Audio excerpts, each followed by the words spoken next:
Bismillahirrahmanirrahim. Assalamualaikum warahmatullahi wabarakatuh.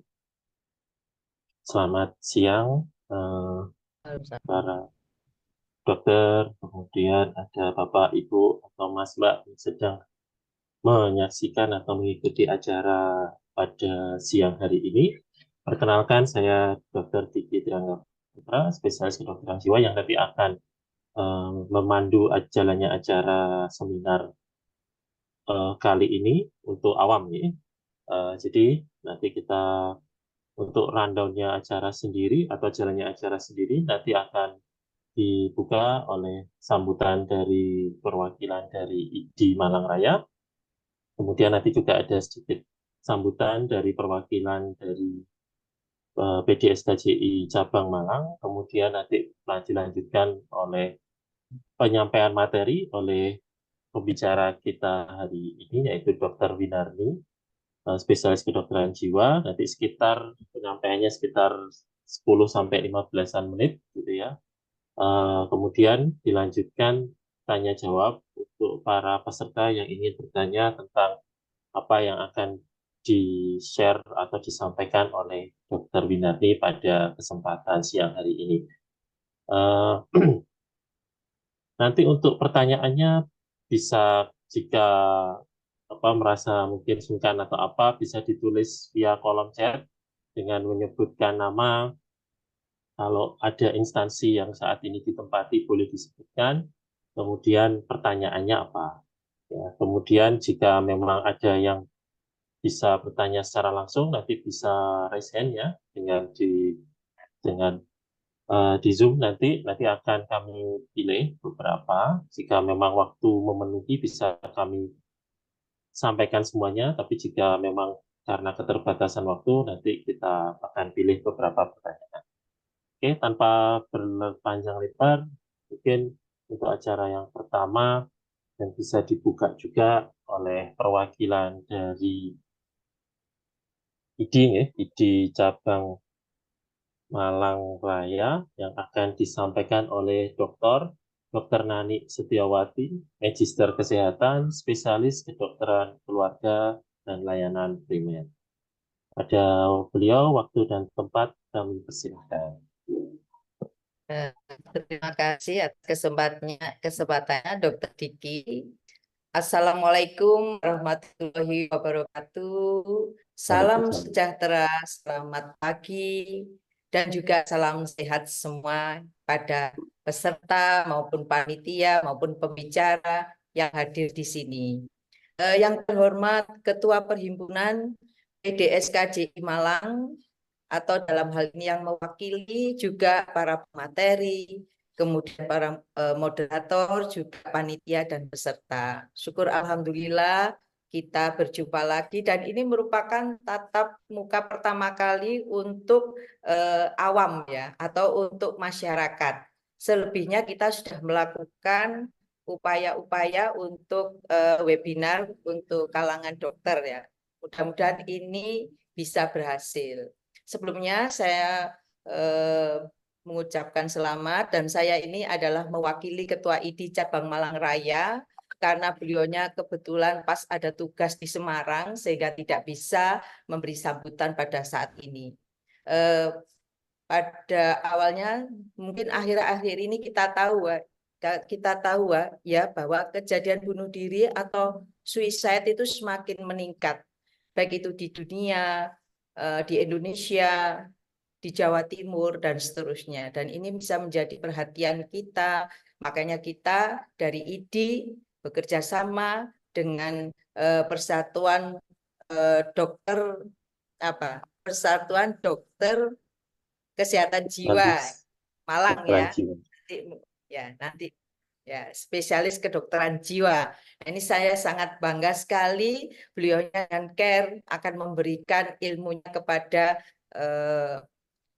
para peserta semuanya yang ada di sini ya.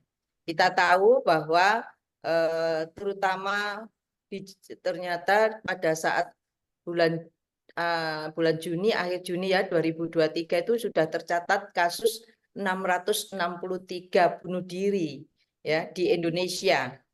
Bahkan ini meningkat 36,4% dibandingkan tahun 2021. Nah, ini nanti akan dibahas tuntas kembali oleh para ahli spesialis jiwa di sini. Jadi kita perlu berbangga hati ya, para peserta yang hadir di sini. Kemudian kita tahu juga bahwa semua kalangan ternyata bisa terkena imbas atau bisa melakukan bunuh diri. Dan tempat yang banyak biasanya ternyata di perumahan ataupun pemukiman, walaupun tidak menutup kemungkinan di perkebunan maupun di kantor-kantor. Sehingga pada hari ini kita ingin mendengarkan bersama tentang kenali tanda dan gejala perilaku bunuh diri. Artinya kita semua masyarakat bisa bekerja sama agar kasus bunuh diri itu bisa ditekan. Kalau hanya dari petugas kesehatan mungkin tidak banyak apa istilahnya effortnya. Tapi kalau masyarakat semua itu bersatu, maka kita akan bisa menurunkan kasus daripada bunuh diri tersebut. Saya kira itu dari saya sebagai perwakilan dari Ketua ID Cabang Malang Raya. Saya serahkan kembali ke moderator. Selamat menikmati acara webinar ini dalam topik Sinau ya, di mana Sinau ini akan bicara tentang beberapa hal yang in atau yang lagi hit di masyarakat, sehingga masyarakat menjadi lebih paham dan lebih mengerti. Saya kira itu, Dokter. Terima kasih. Terima kasih banyak Dokter Nani atas sambutannya. Eh, untuk berikutnya, untuk perwakilan dari PDSKJ atau Perhimpunan Dokter Spesialis Kedokteran Jiwa Indonesia Cabang Malang, yang akan diwakili oleh Dr. Filia Rahma Putri, spesialis kedokteran jiwa, subspesialis anak remaja. Untuk waktu dan tempat, monggo dokter, silakan. Ya, terima kasih Dokter Diki atas perkenalannya. Assalamualaikum warahmatullahi wabarakatuh. Selamat pagi, salam sejahtera, Om Swastiastu, teman sejawat sekalian yang saya hormati dan saya hargai. Saya mewakili Dokter Didit selaku Ketua PDSKJ Malang yang saat ini berhalangan hadir, sekaligus ingin menyampaikan rasa apresiasi terima kasih kepada ID Cabang Malang Raya yang telah memberikan kesempatan untuk berkolaborasi dan juga atas kepercayaannya.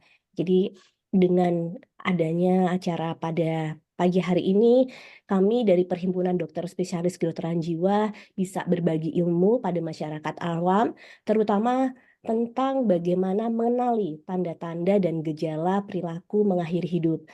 Tadi disebutkan oleh Dokter Nani bahwa tingkat kejadiannya juga semakin meningkat, dan ini menimbulkan keprihatinan bagi kita semua. Tentunya kita berharap bahwa masyarakat awam lebih bisa memiliki keterampilan untuk mendeteksi, karena ini menjadi salah satu upaya yang paling penting dalam upaya pencegahan, supaya kita bisa membantu teman-teman, juga keluarga dengan sejawat kita sekalian di sana.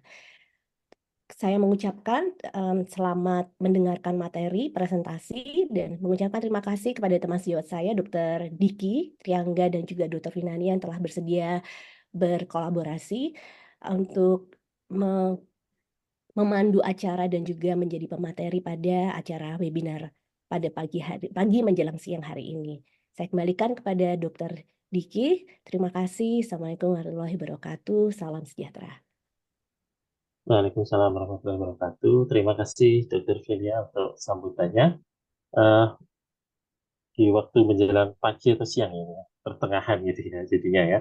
Eh, mungkin ini sebelum nanti kita masuk ke acara inti, mungkin ada disclaimer dulu ya. Berarti nanti materi yang ditujukan ini tidak untuk menginspirasi ya Bapak Ibu semuanya untuk melakukan hal-hal yang bertujuan untuk membahayakan atau mengakhiri hidup.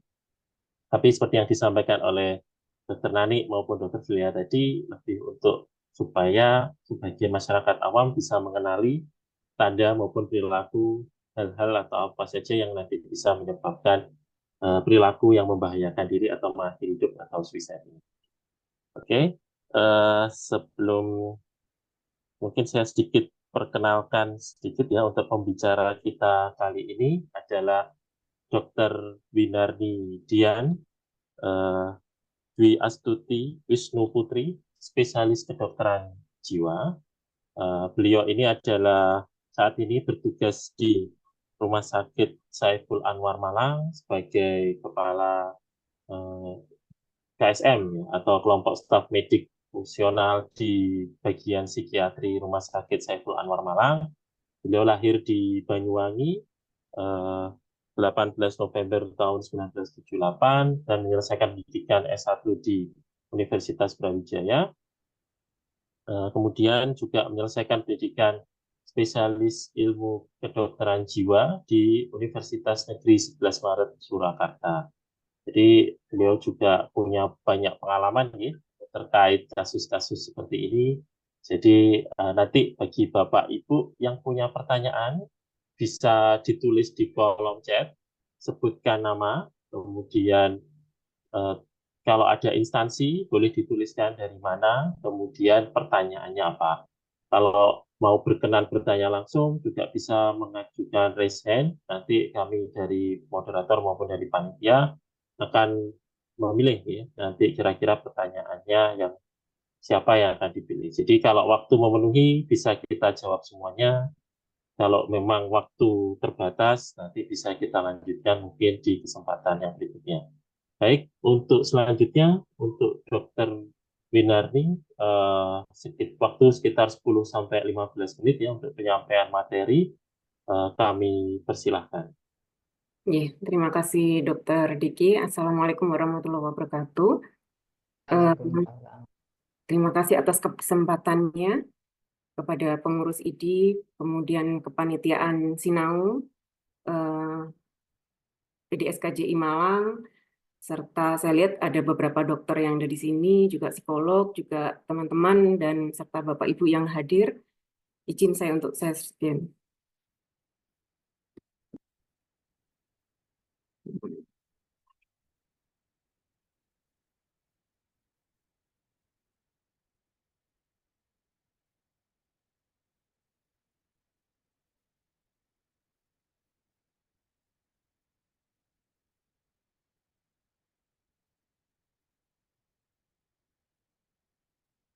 Oke.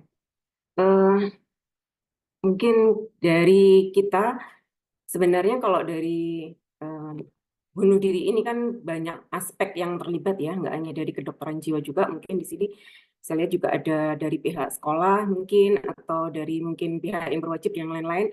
Mungkin nanti kalau ada sesuatu hal yang mungkin perlu di-sharing, kita juga sangat welcome sekali untuk itu.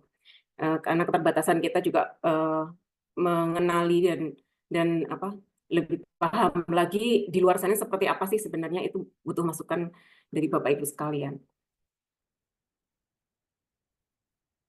Ya, kita tahu bahwa kasus yang di Malang ini kalau kita lihat banyak sekali muncul, dan ini sebenarnya yang kita ingin bahas bahwa ada mitos dan fakta tentang bunuh diri, kemudian ada faktor risiko dan protektif, ada tanda, gejala, serta dampak negatif yang muncul dari bunuh diri itu sendiri, dan bagaimana cara kita mengatasinya.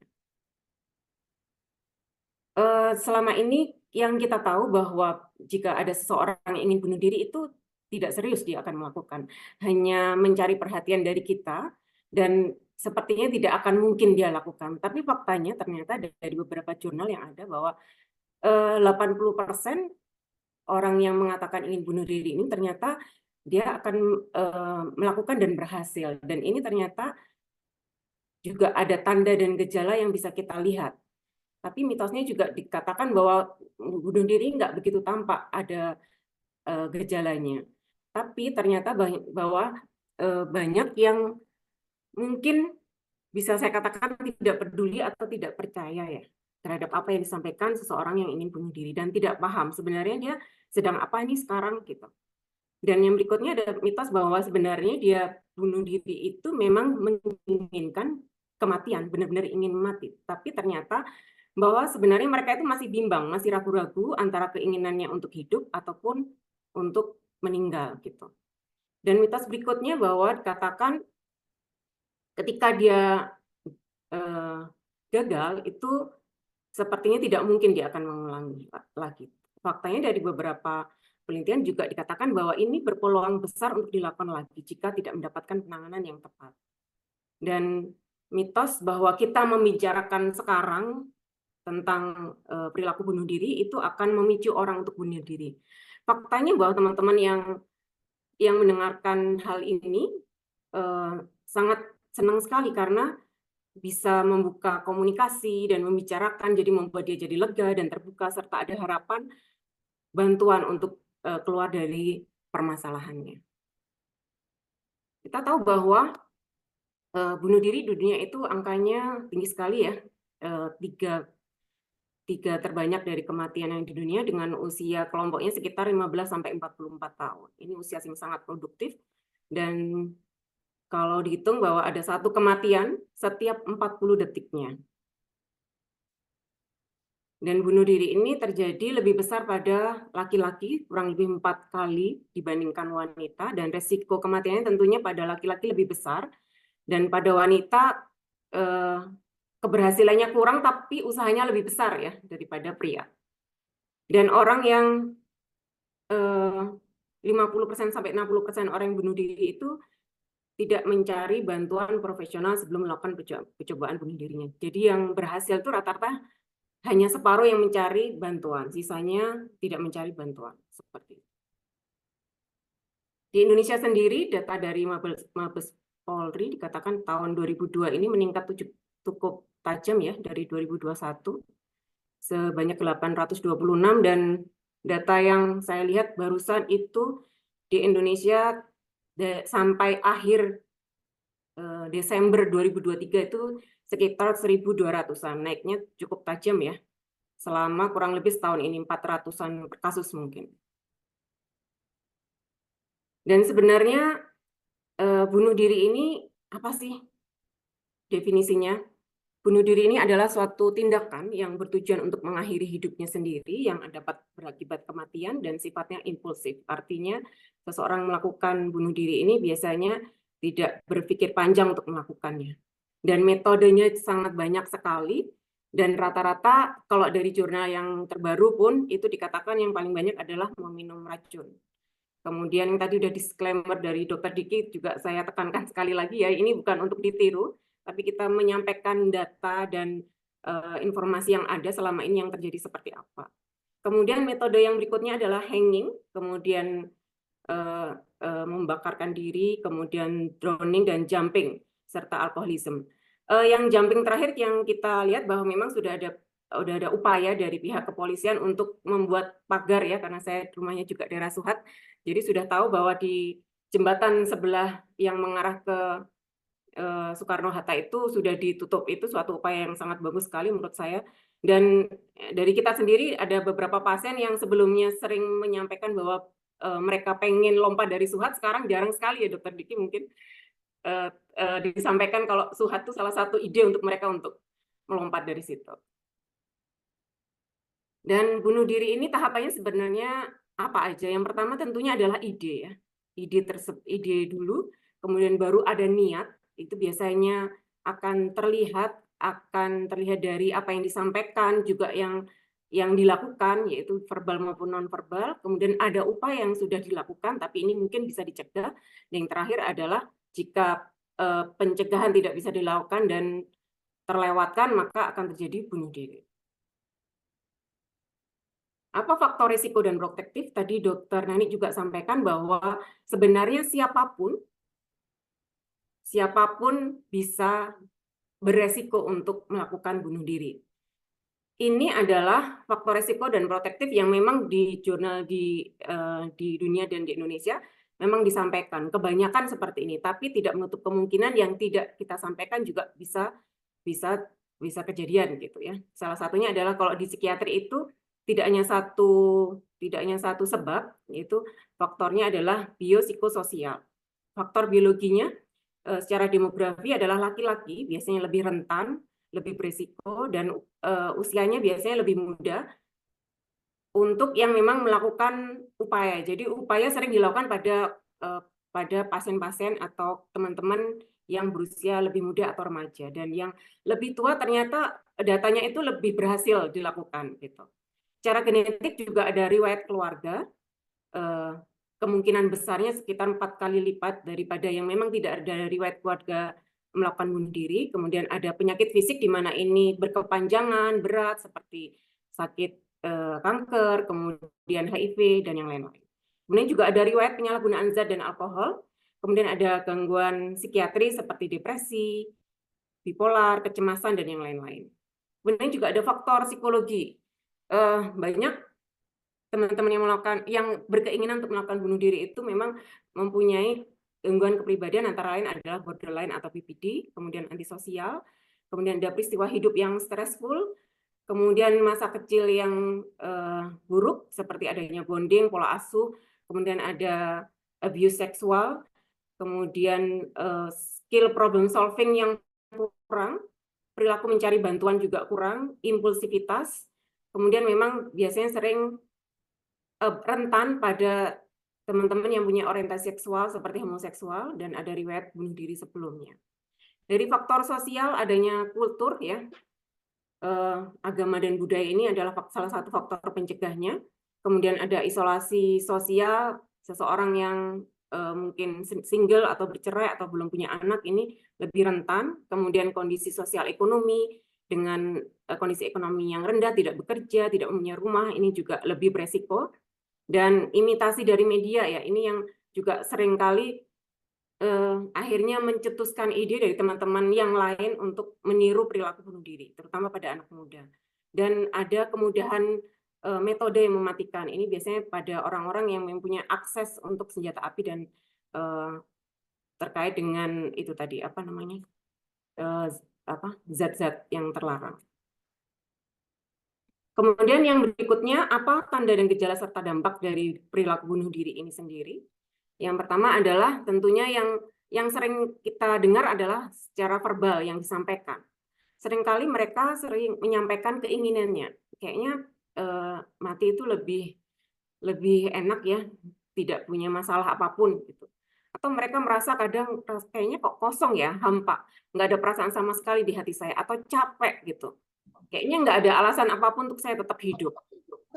Atau ada perasaan bersalah, rasanya tidak berguna sama sekali di hidupnya dia, membenci diri sendiri, serta punya rasa malu yang sangat tinggi gitu. Dan ada perasaan kayaknya terjebak, tidak berdaya, dan kayaknya nggak ada jalan keluar saya untuk mengatasi permasalahan saya, sehingga menimbulkan perasaan putus asa. Dan yang terakhir, seringkali seseorang itu menyampaikan salam perpisahan kepada orang-orang terdekatnya, keluarga, teman, pamit gitu ya, selamat tinggal. Mungkin yang sering kita lihat adalah di media sosial ya, kadang yang ternyata apa namanya, branding sesuatu gitu ya. Kemudian permintaan maaf atau mungkin mengajak berdamai dengan seseorang.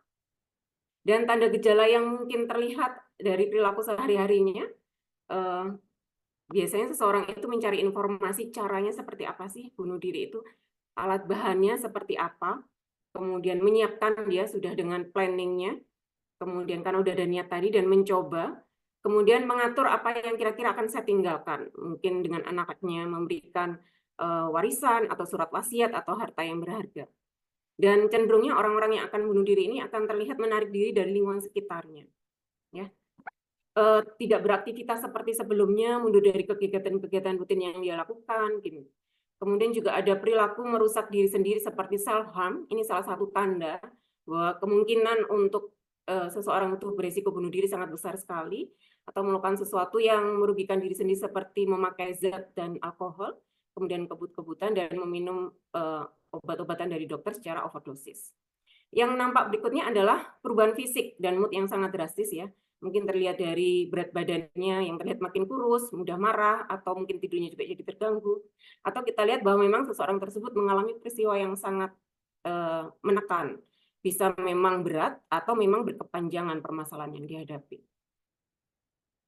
Dampaknya sebenarnya seperti apa sih bunuh diri ini, yang kadang seseorang yang akan melakukan bunuh diri tidak terfikirkan dampaknya. Ternyata besar sekali. Bahwa untuk diri sendiri kalau memang gagal dia lakukan, tentunya akan beresiko untuk mencederai fisiknya secara serius ya. entah kecacatan ataupun yang lain gitu. Ataupun secara emosional juga akan mengalami gangguan-gangguan psikologi atau psikiatri yang berarti seperti depresi dan yang lain-lain. Dan ekonomi ya tentunya akan makin membuat beban ekonominya makin berat. Dan terhadap keluarga ataupun rekan kerja yang ditinggalkan, memang kalau memang bunuh diri ini berhasil, tentunya akan mengakibatkan dampak emosi secara psikis, terutama anak atau keluarga ataupun pasangan yang ditinggalkan. Jadi akhirnya merasa bahwa semua melihat hal ini sesuatu hal yang buruk dan tabu mungkin ya. Jadi mungkin bisa menginduksi keluarga ini itu juga melakukan untuk bunuh diri atau hal yang sama gitu. Dan tentunya kalau misalkan masalah ekonomi jadi alasan untuk seseorang itu melakukan bunuh diri, dan tentunya keluarga jadi beban sendiri secara ekonomi dan sosial ya. Jadi menurut saya utangnya makin banyak seperti itu. Belum selesai masalahnya. Dan di masyarakat sendiri tentunya stigma sosial ini sangat besar dan berat sekali. Dianggapnya bahwa seseorang yang melakukan bunuh diri ini orang yang mungkin lebay tadi, tidak beragama, ataupun mungkin secara finansial juga jadi memperburuk kondisi di masyarakat. Bagaimana kita mengatasi pikiran bunuh diri kalau itu terjadi pada kita? Tentunya kita harus meluangkan waktu ya, istilahnya berjanji pada diri sendiri bahwa hal itu tidak dilakukan sekarang. Beri waktu kita untuk membantu diri sendiri, kira-kira tunggu ya waktunya mungkin 24 jam dalam satu hari ini, saya coba tidak melakukannya. Kalau misalkan masih belum ada solusi, tunggu waktu lagi 1 minggu dan seterusnya. Jadi tunda apa yang Anda pikirkan dan cari solusi atas apa yang terjadi. Yang berikutnya adalah lakukan aktivitas pengalihan seperti olahraga. Ini tentunya membuat kita jadi lebih fresh, kemudian relaksasi juga. Dan ini yang pernah disampaikan pasien saya bahwa ternyata dia bisa lepas dari bunuh diri itu karena dia merasa ada harapan dia untuk hidup. Jadi dari salah satunya adalah karena anak saya, karena ibu saya gitu ya, karena alasan orang-orang terdekat yang dia cintai gitu ya, atau hal yang menyenangkan yang dia punya, seperti misalkan dia bisa kemarin itu bermain musik ya, jadi dia bisa main biola, kemudian dia lakukan di tempat umum di Car Free Day, itu dia merasa mendapat apresiasi dari orang lain, jadi dia merasa senang sekali, oh ternyata saya berharga ya gitu. Atau punya rencana-rencana masa depan yang indah gitu, nanti saya setahun lagi mau sekolah, mungkin mau menikah dan yang lain-lain. Dan tentunya yang harus dilakukan adalah menghindari obat-obatan terlarang dan alkohol, dan tentunya kita harus tinggal di tempat yang aman, menjauhkan diri dari benda-benda tajam seperti tali, obat-obatan, senjata api, dan yang lain-lain. Dan bicara dengan orang yang bisa kita percaya dan memahami, seperti keluarga, pasangan, sahabat, ataupun guru. Dan jangan malu tentunya dan takut berkonsultasi ke ahlinya, baik psikolog ataupun psikiater. Bagaimana kalau kita punya teman yang ingin melakukan perilaku bunuh diri ini? Tentunya dengarkan yang bersangkutan tanpa menghakimi, tetap tenang, jangan reaktif. Tentunya saya yakin bahwa teman-teman sekalian kalau baru pertama kali dengar kaget, takut gitu ya, khawatir. Tapi intinya bahwa mereka itu butuh didengarkan, butuh didorong untuk tetap terbuka, berbicara, dan jangan bebankan apa yang teman Anda pengen lakukan itu ke diri sendiri. Jadi sadari bahwa ini sebenarnya bukan tugas kita sepenuhnya. Bukan berarti kita tidak empati, tidak simpati, tapi ini terkadang ada jurnal juga dari luar mengatakan bahwa kalau kita terlalu membebani pada diri sendiri bahwa ini adalah tugas kita, akhirnya jadi burn out juga kita. Jadi muncul ide yang sama gitu untuk melakukan hal yang sama gitu. Dan pastikan bahwa kita di saat dicurhati itu kita juga mempunyai seseorang yang bisa kita ajak bicara, entah itu mungkin mencari tenaga profesional atau paling enggak bisa kita sharing bahwa beban ini tidak untuk terjun kita saja. Dan yang terakhir, apa upaya pencegahan bunuh diri? Tentunya men-stop stigma tadi ya, stigma atau mitos-mitos yang ada, tentunya dengan peningkatan pemahaman edukasi seperti acara Sinau ini tentunya sangat baik sekali ya. Kemudian mengenali tanda peringatan gejala serta dampak bunuh diri dan mencoba mendekati yang bersangkutan dan memahami kondisinya seperti apa, dan tentunya menyimpan kontak darurat ya, bisa rumah sakit ataupun psikolog ataupun psikiater, dan meminta bantuan ke profesional setelah setelah setelah setelah merasa bahwa apa yang dilakukan, apa yang dipikirkan itu sudah tidak ada jalan keluar. Dan kesimpulan dari apa yang saya sampaikan, bahwa ternyata bunuh diri adalah masalah yang kompleks ya, dan perlu kesadaran pemahaman tentang faktor-faktor resiko, protektif, tanda gejala, serta dampak dari bunuh diri itu sendiri, dan tentunya upaya pencegahan bunuh diri ini sangatlah penting buat kita semua. Dan mungkin saya mengutip sedikit ya dari Quran Surat At-Takobun ayat 11, bahwa tidak ada suatu masalah pun yang menimpa seseorang itu kecuali dengan izin Allah, dan barang siapa yang beriman, niscaya dia akan memberi petunjuk kepada hatinya, dan Allah itu Maha mengetahui segala sesuatunya. Demikian, terima kasih. Wassalamualaikum warahmatullahi wabarakatuh. Waalaikumsalam warahmatullahi wabarakatuh. Terima kasih Dr. Winarni, penyampaian materi yang sangat menarik ya. Sepertinya banyak pertanyaan ini dari para peserta. Kita di kolom chat.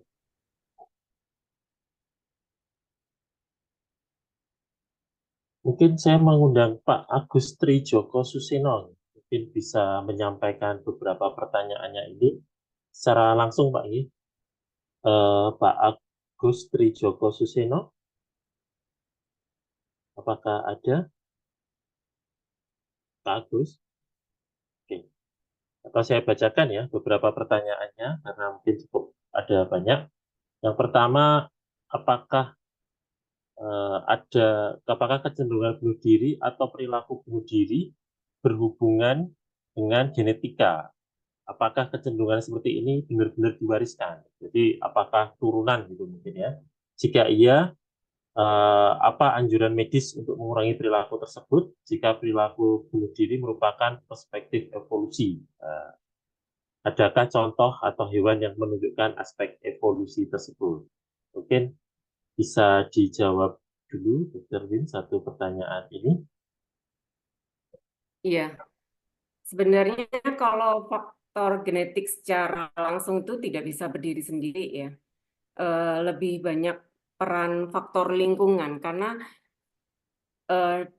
dengan kita punya riwayat keluarga yang mempunyai riwayat perilaku bunuh diri dan berhasil, tentunya itu mempunyai dampak besar terhadap anak atau keluarga ya, anak dan keturunannya gitu.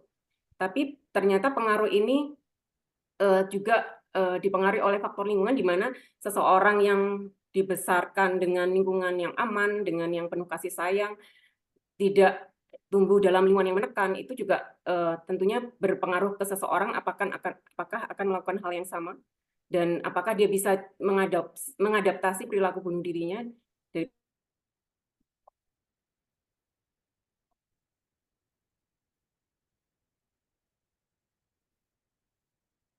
Mohon maaf, mungkin terputus ya sinyal dari Dr. Winarni. Tidak secara langsung, dan dipengaruhi oleh faktor lingkungan, Dokter Diki, dari pola asuh tadi. Jadi mungkin seperti yang dijelaskan Dr. Winarni tadi ya, pengaruh kejadian seperti ini tidak karena satu faktor saja, tetapi multifaktorial, Dr. Winarni ya. Jadi bisa karena biologi, psikologis, maupun masalah lingkungan tadi ya, sosial gitu ya, Dr. Winarni ya. Jadi tidak satu-satunya karena masalah genetika, itu termasuk masalah biologinya gitu ya, Dr. Win ya. Oke. Terus ini ada pertanyaan berikutnya dari Pak Jitsar Ramadan. Assalamualaikum dokter, saya Jitsar. Mau tanya, ada beberapa stresor pencetus suicide. Salah satunya adalah hutang piutang. Ini mungkin yang sekarang marak ya. Jadi masalah pinjol dan lain sebagainya, sehingga merasa gagal bayar atau apa, di teror terus gitu ya. Apakah antidepresan dapat mencegah suicide yang disebabkan oleh hutang piutang? Terima kasih, dokter.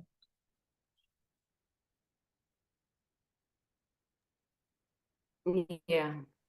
memang kalau dari kita untuk obat-obatan yang memang kita berikan pada pasien-pasien yang memang mempunyai ide bunuh diri itu salah satunya adalah antidepresan. Kalau memang yang bersangkutan memang ada diagnosa ke arah depresi seperti itu, ya. Jadi memang harus di-assessment dulu, Pak Ditsar, apakah memang bunuh diri yang mendasari diagnosa klinis yang mendasari bunuh diri ini ada kaitan dengan depresi ataupun yang lain, gitu. Jadi harus dilihat kasusnya satu-satu, di assessment apakah ini depresi ataukah ini yang lain gitu ya, atau hanya impulsivitas seseorang untuk melakukan itu gitu. Oke. Jadi mungkin Dok ya, tidak selalu pasien suicide atau bunuh diri itu dapat diberikan antidepresan gitu Dokter. Karena Iya, kita harus pastikan dulu diagnosisnya apa, apakah karena memang depresi sehingga perlu obat untuk antidepresinya, atau mungkin karena gangguan lain Dokter gitu ya. iya, Oke. Jadi bisa bunuh diri seperti yang tadi dijelaskan Dokter Winarti, bisa banyak penyebabnya ya. Salah satunya memang bisa karena gangguan depresi, tapi bisa juga karena gangguan-gangguan yang lain. Jadi mungkin tidak selalu dengan antidepresan. Dan mungkin ya kalau antidepresan pun misal karena depresi mungkin tidak bisa ya Dokter ya untuk artinya hutang piutangnya masalahnya itu bukan diselesaikan dengan obat gitu Dokter ya. Tapi mungkin iya, dengan obat bisa membantu pasiennya untuk lebih tenang, mengurangi pikiran untuk bunuh dirinya sehingga pasien bisa atau yang mengalami itu bisa berpikir lebih baik gitu Dokter, untuk menyelesaikan masalahnya. Begitu gitu seperti tadi mungkin. iya dok. Ya. Ini ada cukup banyak pertanyaan dari Fauzia. Apakah bisa disampaikan pertanyaannya secara langsung, Mbak atau Ibu Fauzia? Apakah ada Ibu Fauzia atau Mbak Fauzia? Halo? Tidak ada. Oke. Ini ada Mbak Fauzia, mungkin ada?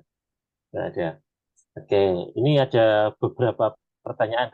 Kenapa angka bunuh diri lebih tinggi pada populasi lanjut usia, sedangkan non-suicidal self-injury, jadi tidak bertujuan untuk bunuh diri ya, atau self-harm gitu ya, istilah yang sekarang keren, itu lebih populer di kalangan remaja dan dewasa muda. Mungkin satu-satu dulu ya, Dokter ya. Atau saya tanyakan semua atau satu-satu Dokter Winarti? Satu-satu Yang aja. Oke. Untuk pertanyaan pertama, bagaimana Dokter Winarti? iya dok, memang dari data itu disampaikan bahwa untuk upaya bunuh diri itu memang sering dilakukan pada usia-usia muda atau remaja gitu ya. Kenapa hal itu muncul? Mungkin karena memang pada remaja sekarang itu banyak eh, dari pola asuh yang sekarang dengan teknologi yang makin canggih gitu ya. Seseorang remaja itu tidak punya coping skill problem solving yang bagus gitu ya. Dan ini juga tentu eh, dipengaruhi oleh yang sekarang juga remaja sering impulsivitasnya sangat tinggi dok, sering self harm dan lain-lain gitu. Dan untuk remaja ini ternyata tidak berhasil ya, angkanya yang lebih lanjut itu pada usia lebih lanjut ya, maksudnya bukan usia lansia sebenarnya. Karena mungkin pemahaman atau akses seseorang untuk mendapatkan metode yang letal itu lebih mungkin daripada kalangan remaja atau usia lebih muda seperti itu dok. Itu alasannya. Kemudian pertanyaan berikutnya yang mana dok? Itu mungkin dari saya. Oke. Jadi, ya, Dok. Mungkin pengaruh kepribadian bagaimana, Dok? Seperti yang Dokter Winari tadi jelaskan, gitu ya. Pada remaja sehingga banyak masalah self-harm atau non-suicidal self-injury itu, Dok. Iya, benar. Itu sangat sangat banyak di kalangan remaja yang sekarang ya. Eh, Tidak dulu kalau kita jarang sekali mendengar itu ya dokter Diki, tapi anak-anak sekarang mungkin SMP SMA itu udah biasa kalau udah bilang non sewu cutting gitu dan yang lain-lain gitu ya, self harm itu udah paham gitu. Itu sering dilakukan anak-anak muda sekarang gitu ya. Kalau misalkan dia nggak bisa memvalidasi emosinya, nggak tahu harus seperti apa, jalan salah satunya adalah menyakiti diri sendiri. Itu adalah salah satu faktor risiko pada pasien dengan usia muda. Baik, pertanyaan selanjutnya bagi Dr. Winari, bagaimana seorang guru atau dosen dapat membantu siswa yang punya alasan percobaan bunuh diri yang berkaitan dengan prestasi akademisnya yang buruk dan mungkin tidak memenuhi harapan dari orang tua. Iya. Peran guru ya terhadap siswa yang memang ada percobaan bunuh diri ini, tentunya kalau di sekolah kita punya lembaga konseling ya, apa namanya, guru BK. BK, Ya, bimbingan konseling. guru BK itu juga punya tingkat pendidikan yang khusus gitu, Dokter Diki. Kalau di sini biasanya di UM ya, teman-teman itu memang punya dibekali keterampilan dan pengetahuan untuk mendeteksi, untuk membantu anak didik kita bagaimana cara mengatasi perasaan perasaan dan keinginan untuk bunuh diri gitu. Tentunya kalau menurut saya kalau memang dari guru BK ini nanti sudah di assessment kira-kira memang membutuhkan bantuan profesional seperti mungkin obat-obatan, monggo bisa diarahkan ke psikiater ya. Selama ini juga banyak ya Dokter Diki, teman-teman kita dari pihak guru itu ke Saiful Anwar ataupun ke rumah sakit yang lain membawa anak didiknya yang memang menurut mereka ini kayaknya perlu bantuan ya, perlu obat-obatan dan perlu penanganan psikologis lebih lanjut gitu. Terima kasih, Dokter. Tapi mungkin sudah disebutkan ya cara atau apa yang harus dilakukan bila ada teman atau keluarga kita yang ada kemungkinan atau faktor risiko bunuh diri ya. Tadi di slide Dokter tadi sudah disampaikan juga. Mungkin intinya kalau sebagai masyarakat awam itu kan ya, dengarkan gitu. Keluhannya, jadi tidak menghakimi, tidak menjudge bahwa oh kamu ini kurang bersyukur, kurang beribadahnya dan lain sebagainya, itu tidak menghakimi gitu ya. Yang dibutuhkan oleh orang-orang dengan bunuh diri, risiko bunuh diri ini adalah didengarkan gitu ya, terminasinya. Iya, benar Dok. Oke. Ini mungkin nggak semua saya pilih beberapa pertanyaan karena nanti waktu juga ya. Tapi kalau memang masih ada kesempatan nanti saya akan kembali lagi. Oh, ini dari Dokter Nani. Ya. Apakah orang yang sering melihat sinetron, kesedihan, kegagalan atau kekecewaan sampai terbawa menangis bisa tercetus untuk melakukan bunuh diri? Monggo, Dokter Winarni. Sangat bisa Dokter, karena kita juga manusia biasa yang punya hati ya, pasti bisa merasakan kesedihan dari apa yang kita lihat, apa yang kita tonton itu, sehingga tidak menutup kemungkinan kalau itu memang dipaparkan terus-menerus, bisa tercetus juga ide dari kita untuk melakukan hal yang sama gitu.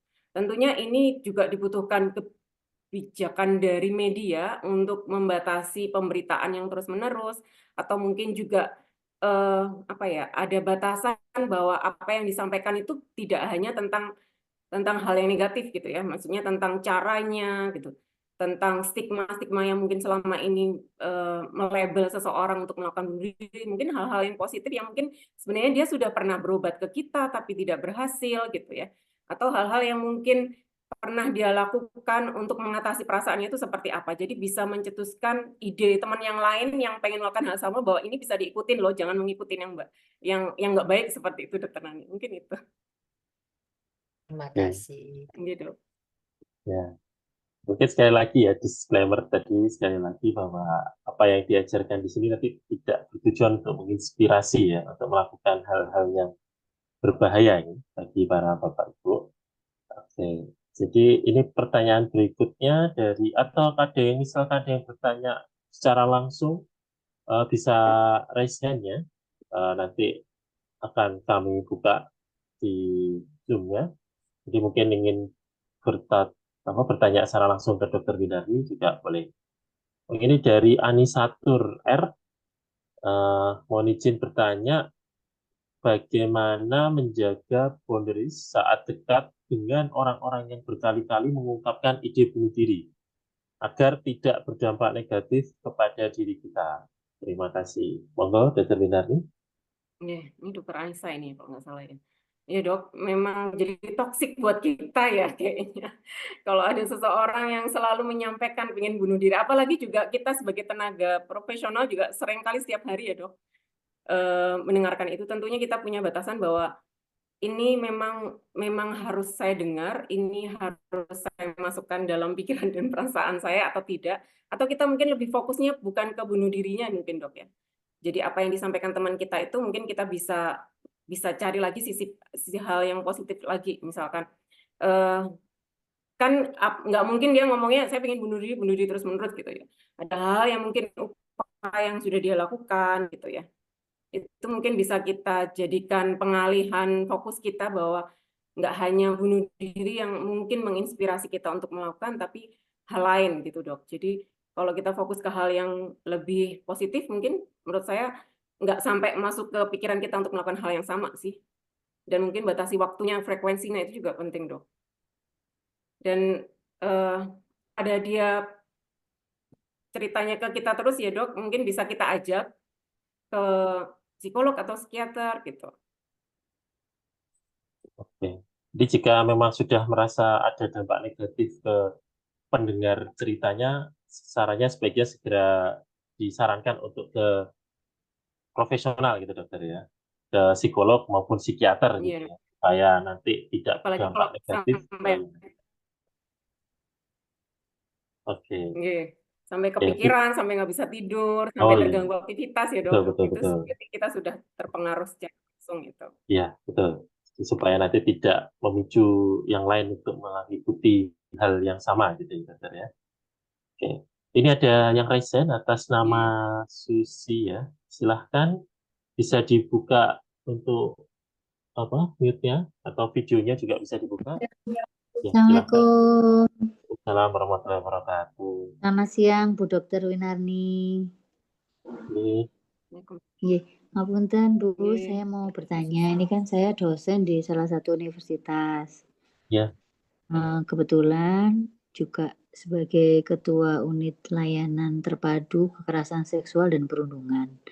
Nah, kemarin ada beberapa kasus itu kita kayak buka konseling buat mahasiswa gitu Bu. Terus ada salah satu dari mahasiswa saya itu yang menyatakan kalau dia itu sering melakukan percobaan bunuh diri.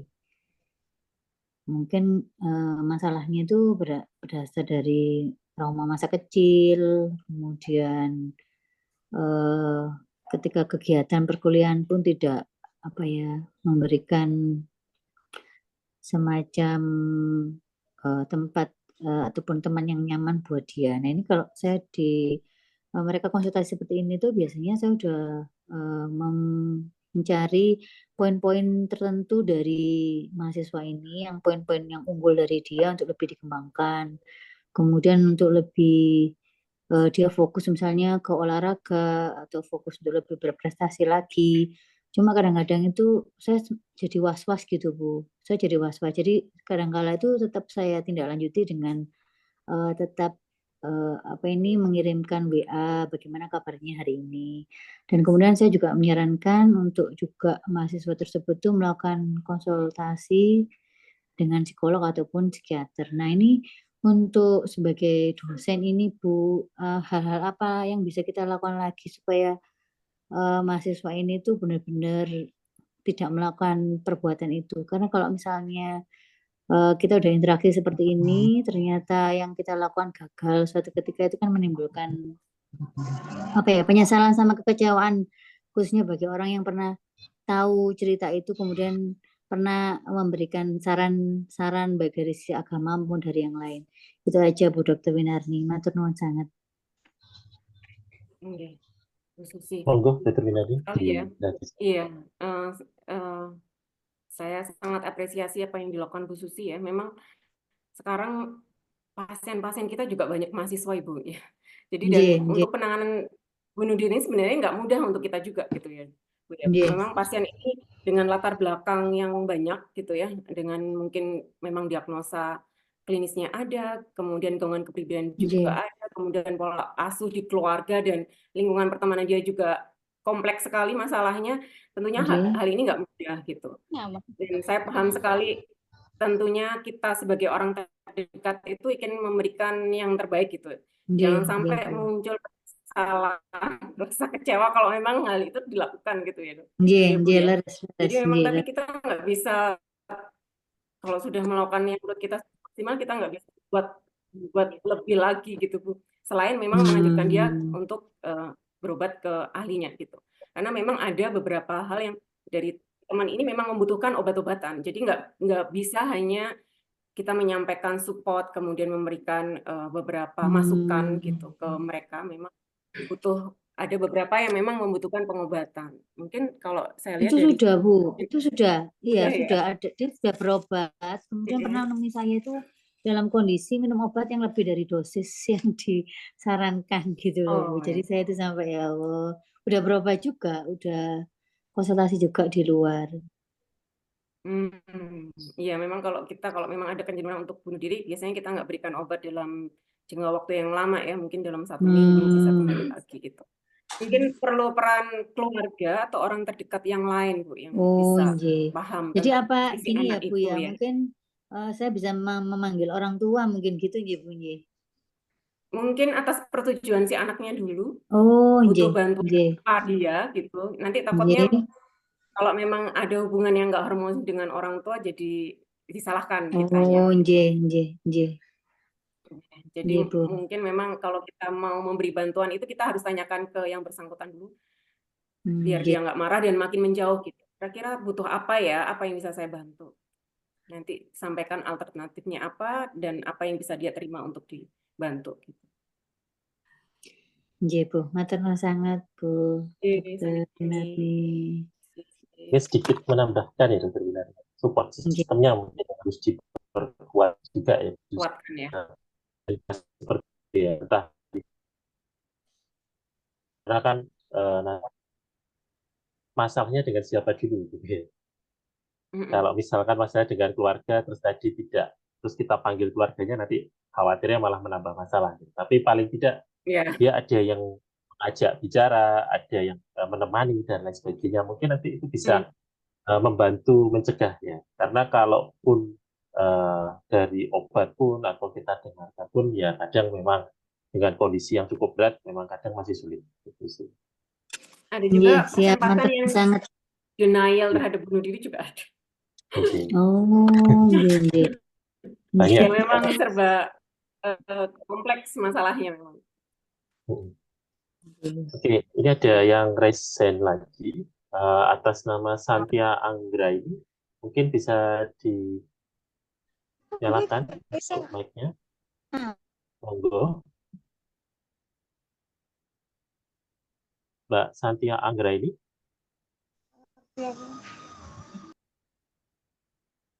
Assalamualaikum warahmatullahi wabarakatuh.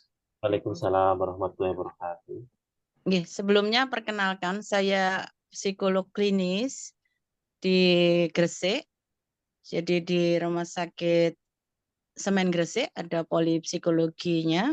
Kemudian di Rumah Sakit Nyai Ageng Pinate, Rumah Sakit Islam di Gresik, dan di Biro Psikologi Santia Anggraini. Nah, saya ingin berbagi Bapak Ibu dan para rekan dokter, pengalaman saya memiliki klien yang pertama ide bunuh dirinya yang dia ungkapkan itu berulang. Nah, kemudian saya lakukan assessment dan penegakan diagnosa itu bipolar tipe 2.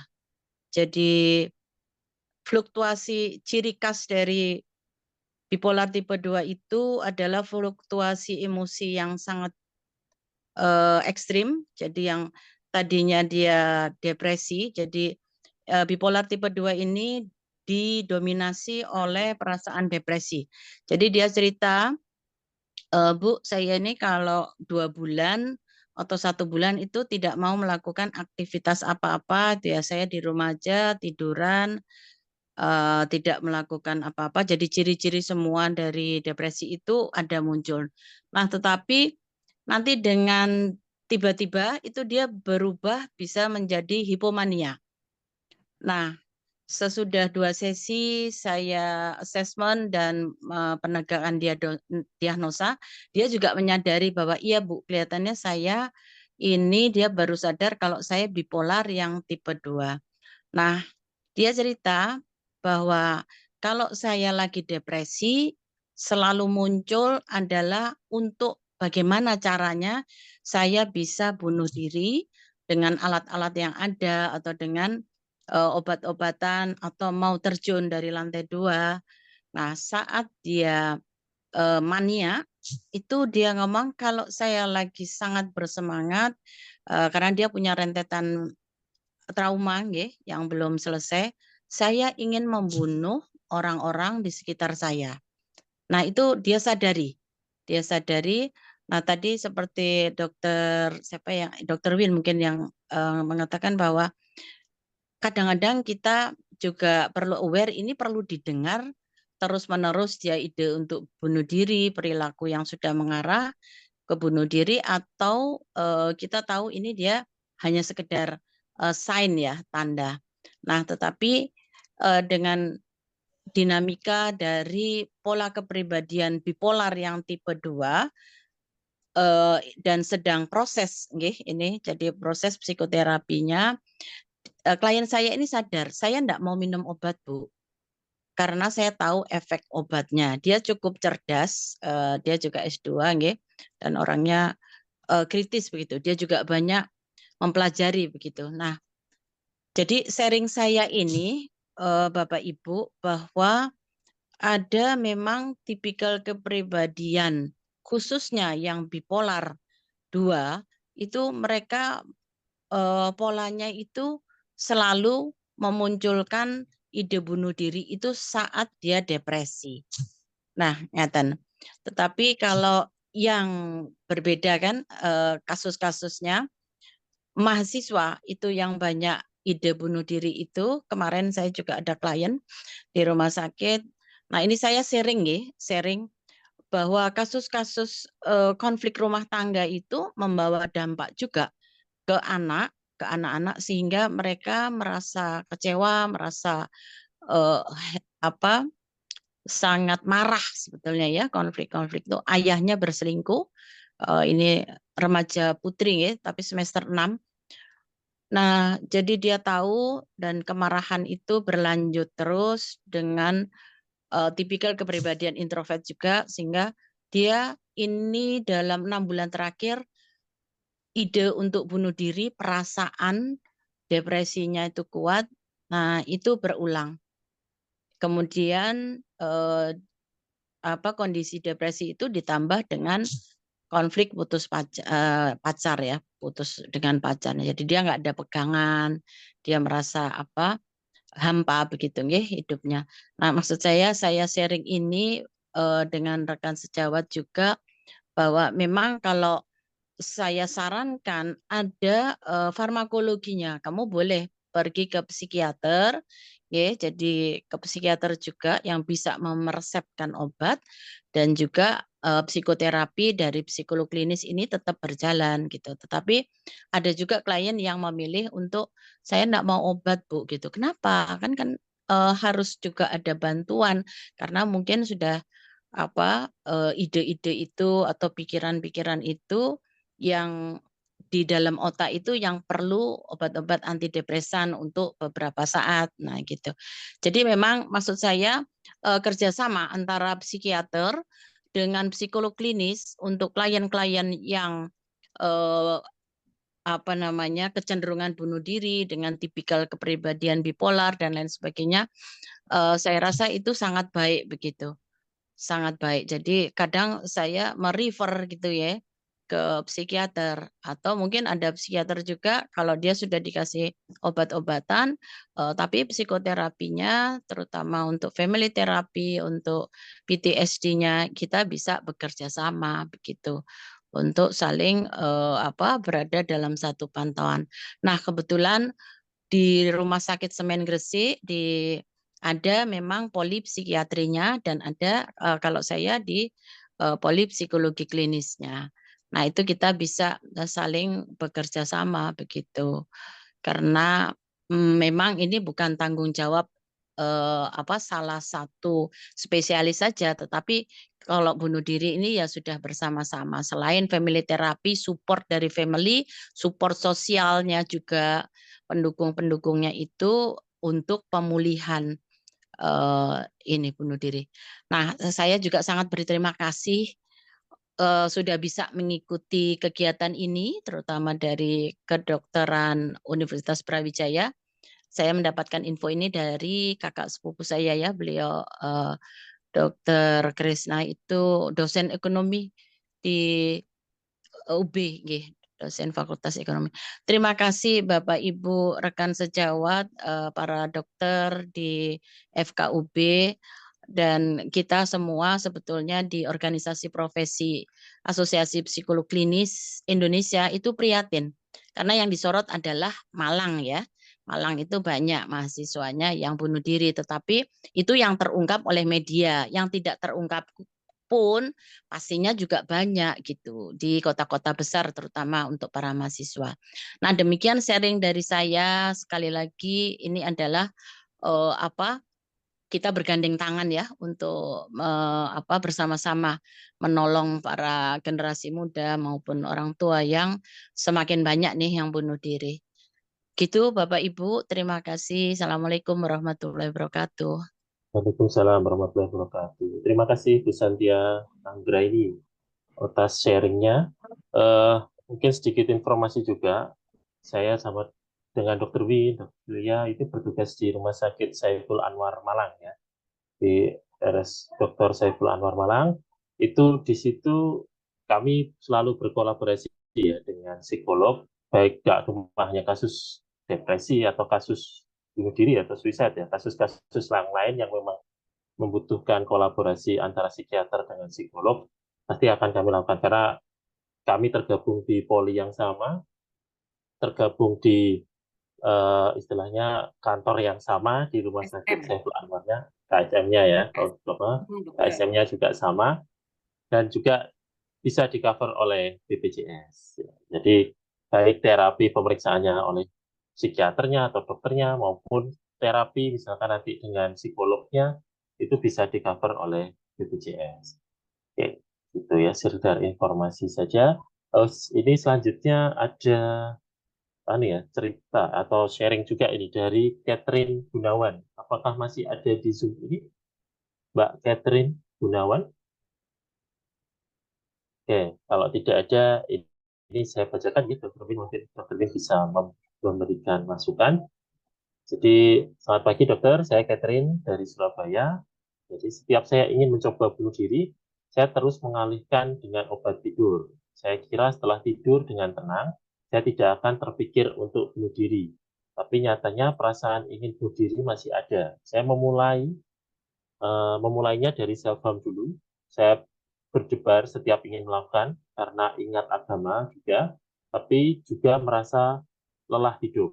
Apakah konseling keagamaan dapat menjadi solusi selain obat?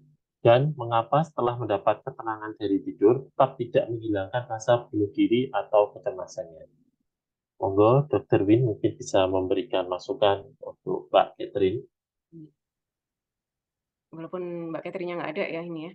Terima Ya. kasih atas pertanyaannya tentang terkait obat tidur ya. Itu perlu ditanyakan lagi ke Mbak Catherine-nya apakah obat tidur ini itu memang didapatkan dari dokter atau memang kan sekarang banyak ya yang bisa mendapatkan tanpa resep dokter gitu.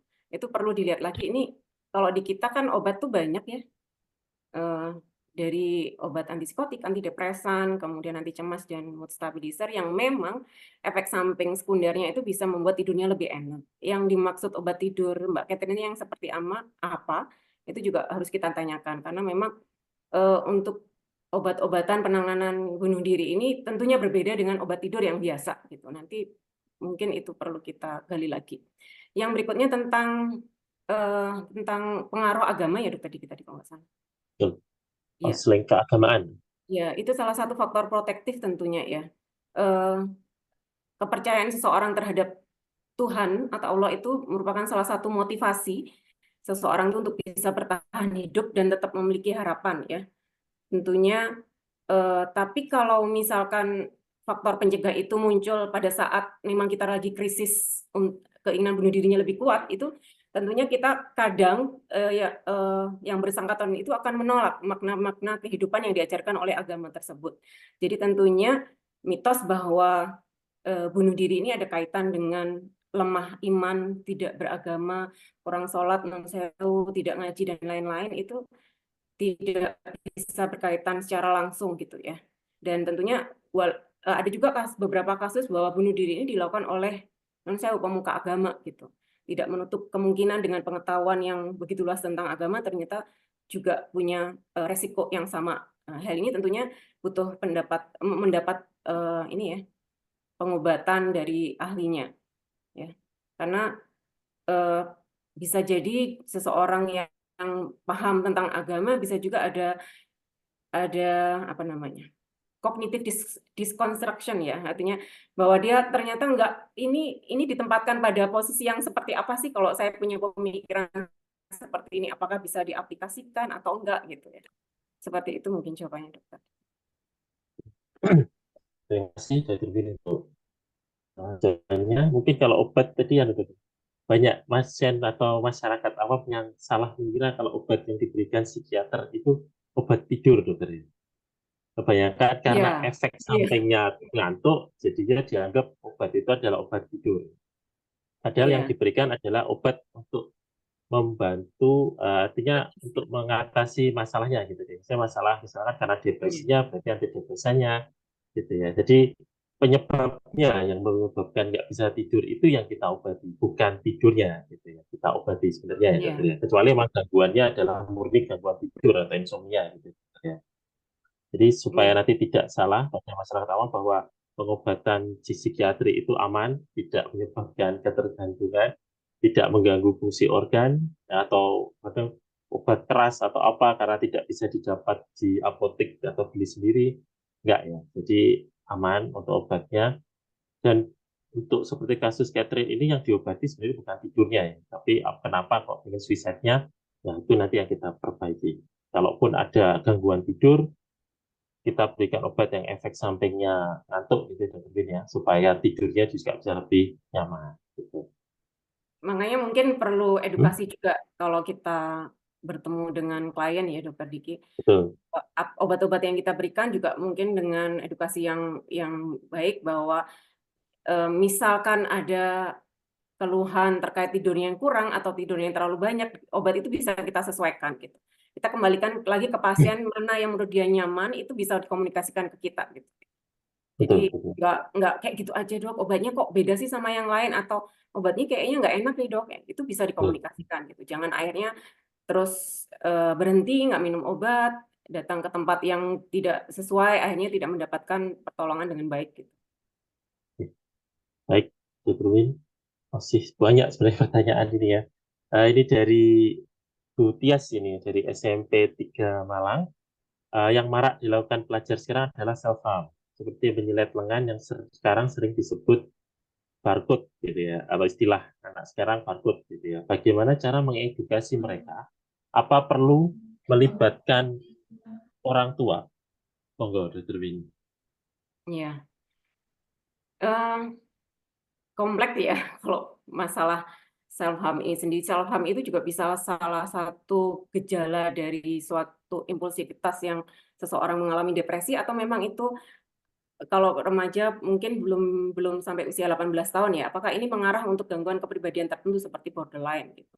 Penanganannya tentu tidak mudah. Jadi memang butuh support system yang bagus, entah itu dari keluarga, dari guru gitu ya, dari lingkungan pertemanan juga sangat mempengaruhi gitu. Jadi untuk menyampaikan ke orang tua itu juga mungkin perlu juga dipertimbangkan lagi, bisa lebih diakses lagi guru BK-nya ke yang bersangkutan, kira-kira apa yang kendalanya, apa yang membuat dia jadi melakukan seperti itu gitu ya. Itu perlu ditindaklanjuti gitu ya. Nggak bisa kita kebiah-uyah maksudnya ya. Ini semua orang tua, karena ini seperti dokter disampaikan tadi bahwa masalahnya sebenarnya di orang tua bisa jadi. Karena saya ya anak sekarang yang sering disampaikan bahwa ini generasi strawberry, yang lembek banget, yang sering banyak mendapat tekanan dan nggak kuat gitu ya. Padahal sebenarnya generasi sekarang itu ya ada seperti ini karena memang kondisi lingkungan yang ada, teknologi yang makin canggih.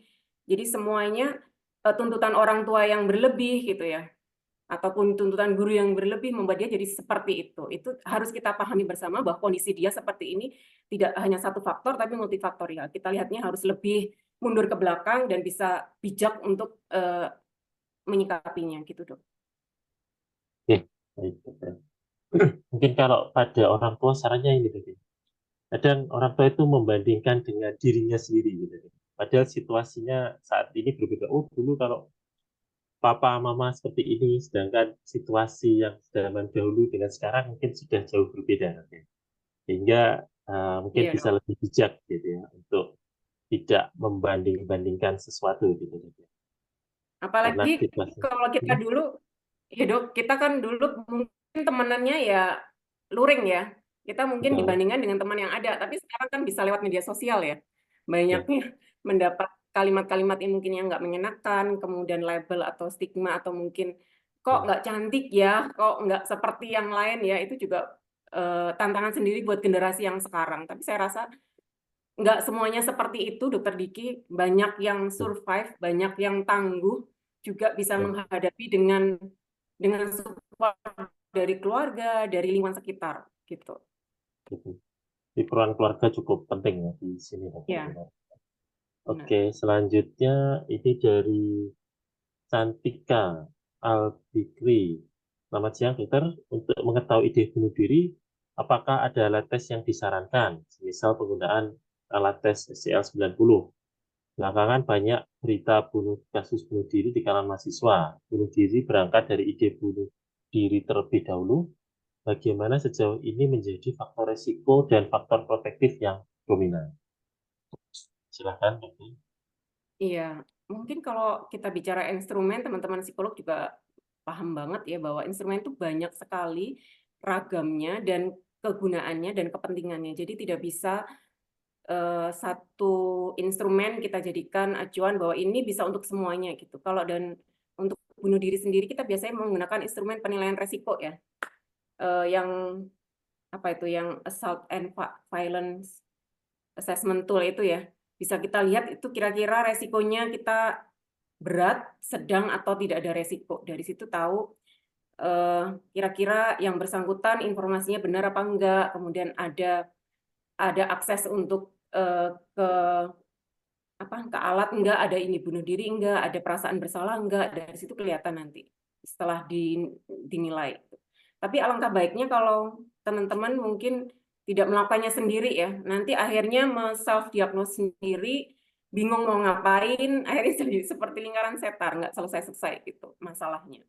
Monggo silahkan aja datang sekarang di rumah sakit, saya lihat sudah banyak psikolog dan psikiater yang bertugas di situ, yang tadi Dokter Diki sampaikan, memakai BPJS itu bisa ya Dok ya, sampai di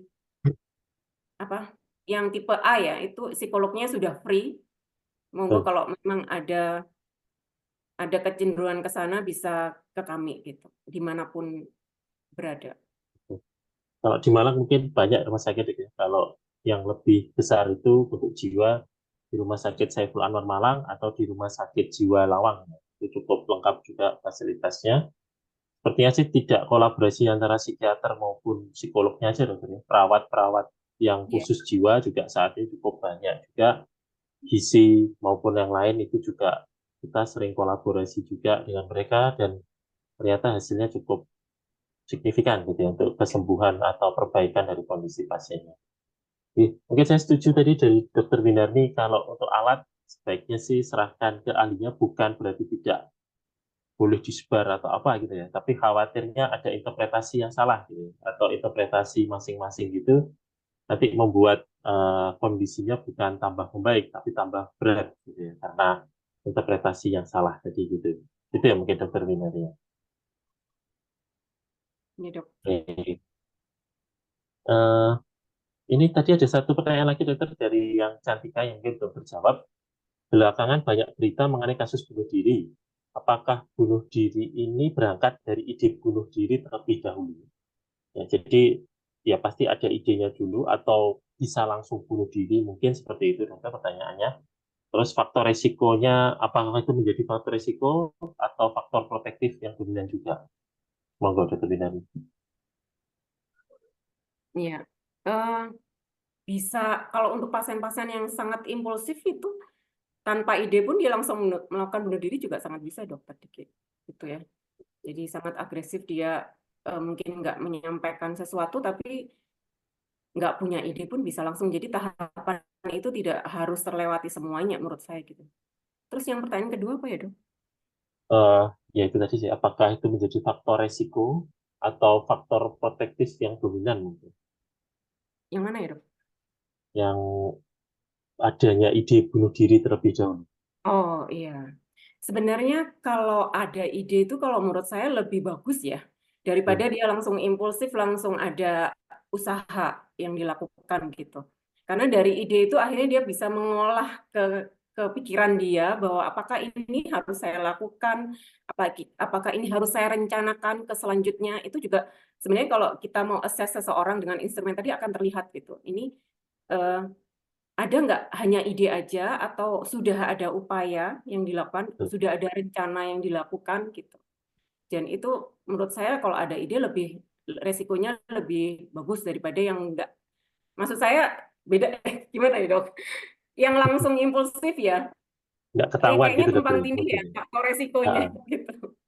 ya, kalau ada ide mungkin bisa disampaikan, bisa diketahui terlebih dahulu gitu. Bisa segera ditangani gitu ya. Kalau Bisa yang dipertimbangkan. tanpa ada ide gitu kan, kita juga sulit ya menilai orang dari luar gitu ya. Kalau tidak Hmm. orang sendiri menyampaikan gitu. Oke, oke, untuk pertanyaan selanjutnya dari Nur Amirah. Izin bertanya, saya Nura dari Pasuruan. Maaf bila tidak bisa on cam ya. Bagaimana cara untuk mengatasi passive suicidal ideation atau ide suicide yang bersifat pasif gitu ya. Dan kecenderungan bunuh diri ketika ada trigger sedikit saja. Terutama pada ODB ini orang dengan bipolar gitu ya. Pada kasus bipolar atau pada kasus borderline atau gangguan kepribadian borderline. Terima kasih. Monggo Dokter Widarni. Iya.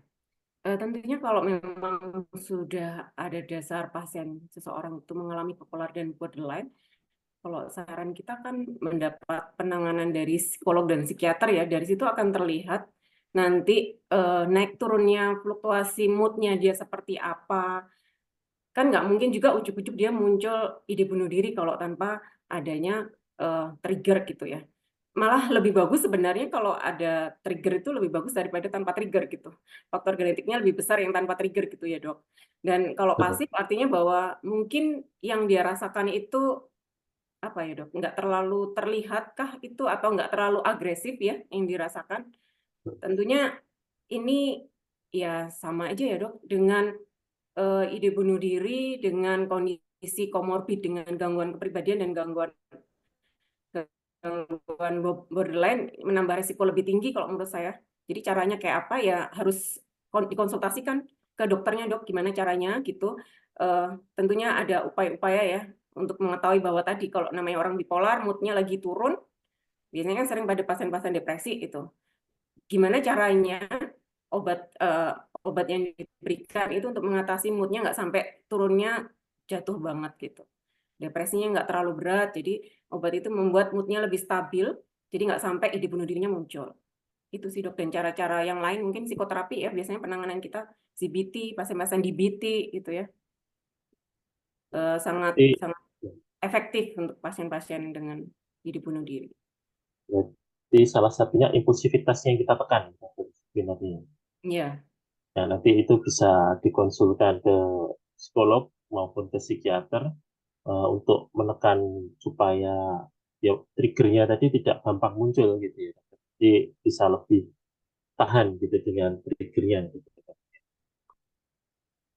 Oke, mungkin ada yang mau bertanya lagi secara langsung atau mau sharing atau apa, bisa raise hand.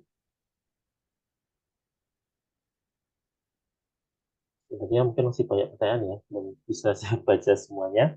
Ini tadi ada dari Herlina, seberapa jauh manfaat hipnoterapi atau afirmasi positif dalam mengatasi kasus dengan kecenderungan bunuh diri? Di medsos banyak tawaran hipnoterapi. Apakah hal ini membantu? Terima kasih, Dok. Monggo, Dr. Winardi. Iya, kalau dari kita ya, dari jurnal yang ada itu hipnoterapi kurang ya dok efektifnya untuk pasien-pasien bunuh diri. Yang efektif itu psikoterapinya adalah CBT dan DBT tadi. Itu mengelola perasaan emosi negatifnya, kemudian juga apa? Mengenali lagi pikiran bunuh dirinya itu seperti apa, jadi lebih efektif. Kalau hipnoterapi itu kan membuat kesadaran seseorang jadi lebih berkurang ya.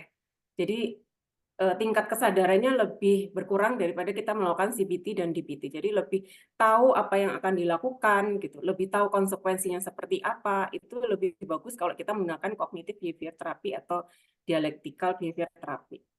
Kalau menurut saya seperti itu. Jadi memang mungkin ahlinya teman-teman psikolog dan psikiater itu lebih paham gitu. Jadi hati-hati embel-embel yang sering ya dok gitu Betul, betul. mengatasnamakan hipnoterapi gitu yang memang tidak Ya, dilakukan pada ahlinya gitu. atau mungkin banyak ini jadi salah Tergantung persepsi kasusnya juga. karena sering nonton hipnotis di televisi gitu. Jadi seolah-olah jadi berubah orangnya dan seperti itu jadi lupa nanti. Kalau Bisa hipnoterapi yang sulap saya prinsip. pahami sih lebih ke arah relaksasi ya biasanya dokter. Yang saya pahami gitu mungkin. Ya kalau mungkin ada yang lebih paham tentang hipnoterapi nanti bisa Ya, disampaikan. ya. Ya. Ini ada Relaksasi satu, bagiannya DBT juga ya dok. betul betul. Jadi kan banyak ya. Jadi nggak cuma hipnoterapi. Khawatir saya nanti eh, terlalu mempercayai gitu yang ada di medsos menjerumuskan. Gitu. Khawatir. Harus dipastikan benar bahwa yang melaksanakan mungkin benar-benar profesional gitu dokter ya. Iya.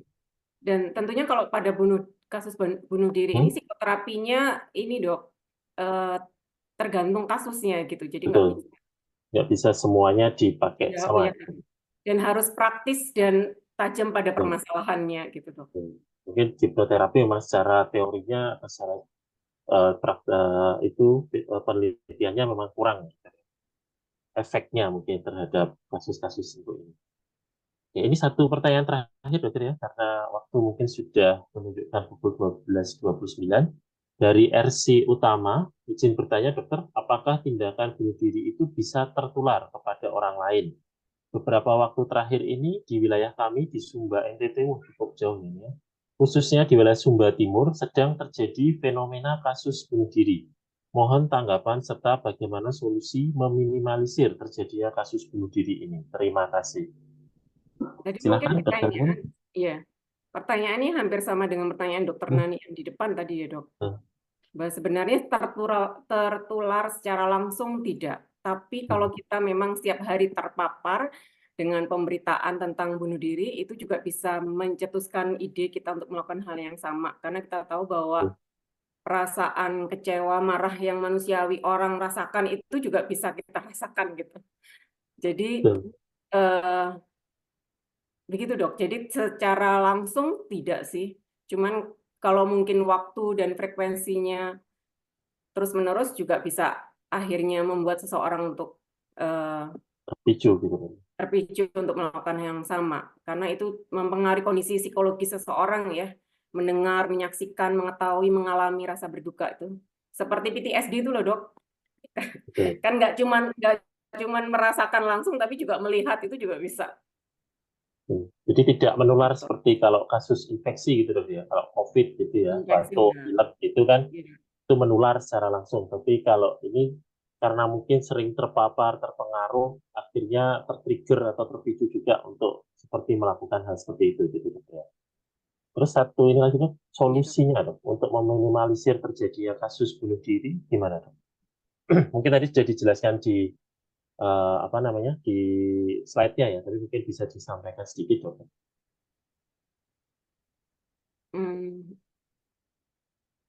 Upaya minimalkan ya dok, maksudnya seperti Ya. apa? Ya, maksudnya untuk yang biar tidak sering terjadi kasus bunuh diri mungkin gitu ya, dok. Ya, untuk meminimalisir kasus bunuh diri ini apa yang bisa dilakukan gitu sebagai masyarakat atau atau sebagai awam gitu ya, untuk mencegah supaya kasus Ya, ini tidak meningkat gitu dokter. ya. Tentunya upaya-upaya peningkatan kesadaran, pemahaman, edukasi seperti ini juga penting sekali ya dok. Sering kita gaungkan gitu, terutama di media ya. Jadi bisa mengetahui secara langsung tanda gejalanya seperti apa, dampaknya seperti apa, peringatan warning sign-nya seperti apa gitu ya. Jadi nggak hanya menyampaikan berita yang tentang kejadiannya secara teknis, tapi juga gimana sih caranya keluar dari situ kalau memang terjadi pada kita gitu. Dan kemudian yang berikutnya adalah stop stigma ya. Selama ini dianggap bahwa terlalu berlebihan, lebay gitu ya. Apa namanya? Terlalu lemah iman dan lain-lain gitu ya, nggak tangguh itu stigmanya selama ini bunuh diri seperti itu. Dan tentunya kita sebagai masyarakat kalau memang ada orang terdekat mengalami hal tersebut ya harus mau mendengarkan dan menawarkan bantuan gitu ya dok. Dan hati-hati tentunya dok, yang sering kita lakukan itu adalah memberikan kalimat-kalimat penyemangat yang terlalu berlebihan, namanya toxic positivity ya. Jadi semangat ya gitu. Kamu bisa, saya bisa kok. Saya juga punya masalah yang sama, kenapa kamu enggak gitu. Hal-hal seperti itu yang sebenarnya harus difikirkan lagi, harus dihindari bahwa seseorang menyampaikan keluhan emosi secara negatif itu tidak melulu memang hal yang negatif gitu. Memang bisa jadi dia perlu menyampaikan itu, perlu bercerita, perlu teman curhat gitu ya. Dan hindari kalimat yang mungkin berlebihan. Jadi seolah-olah menggampangkan, seolah-olah menyederhanakan atau menghindari perasaan negatif yang dirasakan tadi dok. Jadi nggak apa-apa kok kayak gitu aja gitu ya. Jadi hindari hal seperti itu ya. Ya dengarkan biar dia ceritanya lebih lebih terekspresikan ya. Jadi untuk hal-hal yang negatif jadi dia nggak kepikiran lagi seperti itu. Jadi bisa disampaikan, ceritakan, nanti akan mendengarkan gitu ya. Pahami bahwa memang ini sulit, perlu bantuan seperti apa. Cukup seperti itu aja, nggak usah terlalu memberikan kalimat yang berlebihan gitu. Berarti mungkin untuk Indonesia dengan didengarkan gitu dok ya. Kalau memang tidak sanggup untuk mengatasi keluhan tersebut atau butuh bantuan profesional, segera datang ke klinik maupun ke rumah sakit yang bisa memberikan bantuan secara profesional dok ya. Baik itu ke psikolog ataupun ke dokter atau ke psikiater gitu dok ya. Semoga nanti bisa tertangani gitu kasusnya dan bisa diminimalisir kasus ini. Baik, Bapak Ibu, mungkin karena keterbatasan waktu, kita cukupkan ya untuk sesi tanya jawab. Terima kasih kepada pembicara kita, pemateri kita, Dr. Winarni Dian, spesialis kedokteran jiwa atas ilmu sharing yang diberikan kepada kita. Semoga apa yang tadi disampaikan oleh beliau bisa bermanfaat bagi Bapak Ibu semua, ada manfaatnya bagi kita semua, dan semoga bisa disalurkan atau diceritakan nanti apa yang Bapak Ibu dapatkan dari kegiatan ini kepada orang-orang lain mungkin yang kira-kira membutuhkan gitu ya, bantuan atau apa sehingga bisa mendapatkan pertolongan yang profesional, pertolongan yang optimal sehingga bisa mencegah terjadinya kasus bunuh diri. Oke, jadi semuanya punya peran masing-masing, sebagai masyarakat juga berperan terhadap pencegahan kasus bunuh diri juga. Semoga apa yang tadi cuma disampaikan Dr. Win bisa Bapak Ibu aplikasikan untuk masyarakat sekitar atau ke muridnya, ke guru atau teman, keluarga dan lain sebagainya. Oke, terima kasih Dr. Win. Saya sebagai moderator menyampaikan juga terima kasih kepada Bapak Ibu sudah bersedia meluangkan waktunya untuk mengikuti kegiatan pada pagi sampai siang hari ini. Cukup menarik sebenarnya materinya, mungkin nanti bisa kita agendakan kembali dengan narasumber yang lebih banyak atau dengan materi yang lebih spesifik gitu ya dokter ya, mungkin untuk awam maupun untuk para dokter supaya bisa lebih banyak yang bisa mengetahui apa tentang bunuh diri ini. Kalau ada yang salah dari saya mohon maaf. Ada yang kurang berkenan, saya mohon maaf sekali lagi. Wabillahi taufiq wal hidayah. Wassalamualaikum warahmatullahi wabarakatuh. Selamat siang. Warahmatullahi wabarakatuh. Terima kasih semuanya. Dokumentasi Dokter Diki. Oh Oh, ya, dokumentasi. Oh iya, Monggo, Dr. Supron dokumentasi ya. bisa mungkin bagi Bapak Ibu bisa menyalakan kamera ya. Nanti dari Dr. Supron. Halo, Dr. Supron. Atau Oke, langsung siap, Dok. Namun ya, Oke. bisa disalakan. Ya, monggo. Bisa diberi apa-apa, Dr. Supron? Langsung saya screen Oh, aja langsung ini. ya. Oke. Ini untuk yang Ditunggu pertama. saja sebentar. Oh Ditunggu. ya, dinyalakan dulu.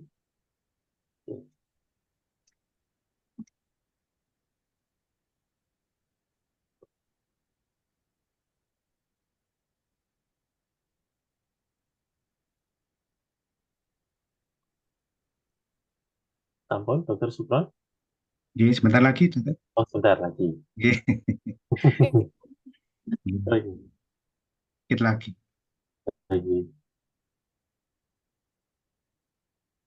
Satu kali lagi, sebentar. Satu kali lagi.